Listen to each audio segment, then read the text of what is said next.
What's up, everybody? So a while ago I ordered a small box set of elves to put together. It was Skeath's Wild Hunt. I just put them together and I put a vid up just kind of showing, that I was pretty happy with how Games Workshop is making these models right now.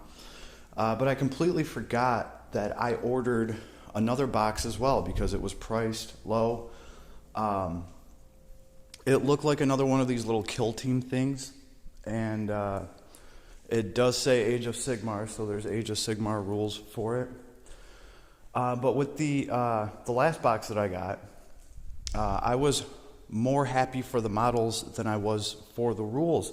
Pretty much Skeath's Wild Hunt, it's a unit with four little horsemen, four little centaurs, and a wizard.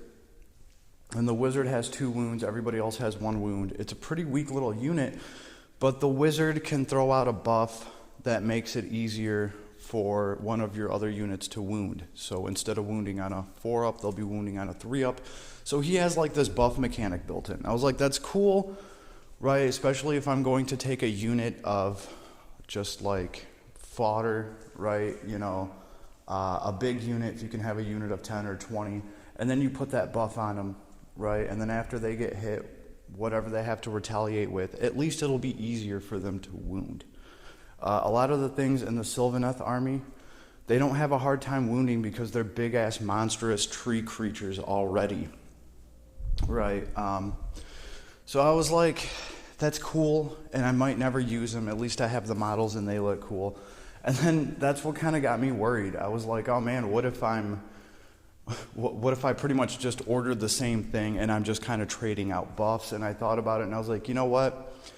If this new little box comes with a mage that casts a spell that makes it easier to hit instead of wound, I was like, okay, that would be acceptable. Or maybe if he had a spell that would actually help ranged attacks, because Skeath's Wild Hunt can only buff units to wound better in close quarters combat. And a lot of the stuff I plan to run has bows. So it's like that buff's probably not going to go that far with me anyway. It's like a close quarters combat buff, right? So I decided to look into these. Now, these were sold out when I first saw them. Ylthari and his guardians. They were completely sold out. It's kind of what piqued my interest about them too. I was like, well, they must be all right if everyone's nabbing them up. And then Games Workshop pretty much sent me a notification saying that they had them again. And I was like, okay, cool, I'll take one, especially if they're still, $27 or whatever. I don't think they actually had them, because if that was the case, this would have already been delivered by now, along with Skeath's Wild Hunt. But I figured that was a good sign. Yeah, there's really no comparison between them. Ylthari and his guard, they cost 180 points. Skeath's Wild Hunt is 120 points, so there's a 60-point difference. But you do get a hell of a lot more for those 60 points. Skeath's Wild Hunt is a unit with 6 wounds altogether. Ylthari has 5 wounds by himself, and then each one of his guards, they also have 1 wound. They also fundamentally play differently. Ylthari is his own unit. The guards are their own unit. Like, they start together. What does it say here? These units must be taken as a set for a total of 180 points. Although taken as a set, each is a separate unit. So they actually get to function separately. So already I can kind of see some differences, and I'm like, okay, cool. I'm not just getting the same thing repackaged with a different spell to buff, right? And I start looking at it, and I look at the wounds, and I'm like, oh, they're like completely different. And first thing I'm going to look at is like the spell.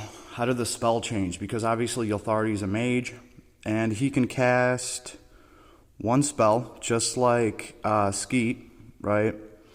And he can attempt to unbind 1 spell. That's very nice too. Of course, Skeath can do the same thing. But the spell that he knows is the Reaping. And this is cool because it's a straight up just like damage spell. So you pick somebody that's what? 12 inches away. 12 inches away, not the best reach in the world, plus the 5-inch movement.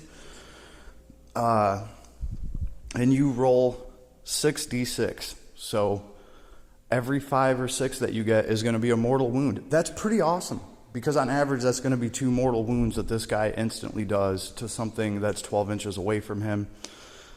So I was like, okay, cool. He actually comes with like a damage spell. So this is already like a different type of, you know, little unit.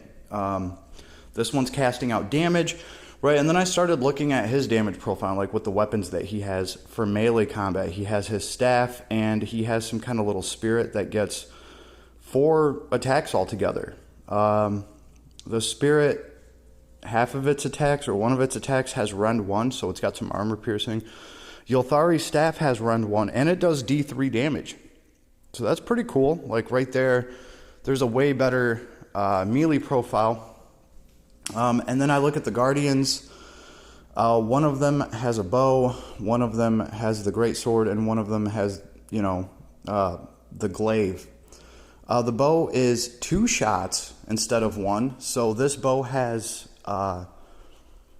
Skeath's bowman beat, because Skeath only gets to shoot 1 time with his bow. They're both rend 1. They're both 1 damage. But this bow is better, right, because you get 2 shots. It's actually longer range, too. No, I think they're both 20. No, I'm sorry. It is longer range. This one's 24 inches. I believe Skeath's bow is only 18 inches. What can you say? It's a hunting bow.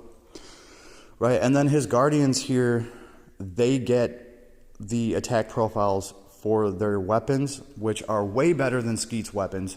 Skeath has basic weapons. They give you 2 attacks each, but there's no rend, and they're only 1 damage. The glaive here is 2 damage, and you get 2 attacks with it. And with the great blade, there's 4 attacks with that. It's 1 rend, and it's still 1 damage. So more of these attacks have rend on them, and more of these attacks have multiple damage behind them. So all in all, it's a lot better damage out of Ylthari's Guardians than I am going to get out of Skeath's little hunt. So pretty cool. I'm glad they did something different. Like, these are completely different units. They would actually probably play together pretty well, right? Because Skeath's Wild Hunt would give you some range support, and then they could cast that buff to make wounding easier for Ylthari's Guardians. That's another thing too. They have an ability where they get to reroll 1s to wound in melee combat. That's pretty cool, right? So when you wound on a 4-up with a buff, that makes it a 3-up, right? And now you get to reroll 1s. So the only way you fail is if you roll a 2 on a 6-sided dice. That's pretty cool. That's a big deal. Skeath's Wild Hunt doesn't have anything like that. They don't get to reroll 1s. Interestingly enough, though, they have fleet of foot. So they can move, shoot, and assault. But I really don't think it does them that much good when you're assaulting with a whopping 8 attacks with no rend. Like, it might work on Skaven. You know, they might be able to pick off a couple Skaven, but yeah, Ylthari and Ylthari's Guardians are like a head above them for sure. So this is pretty cool. I'm glad, like I said, I didn't just get the same exact thing. It looked like they could have been, because both of these boxes are kind of structured the same, right? It's just this one comes with 4 models, and Skeath's Wild Hunt comes with 5 models. But essentially they're kind of the same thing, a little specialty unit. So I guess I will actually have to run them and see how it goes. But I like these models too. I always thought these were cool models. And it looks like this is something you can actually be aggressive with. Like, you can go up there and you can do some mortal wounds. There was another thing in here. On a 3-up, at the beginning of your battle phase, or the beginning of I think the close quarters combat phase, these guys are going to attack first on a 3-up. They're going to get to go first. So that can be a big deal.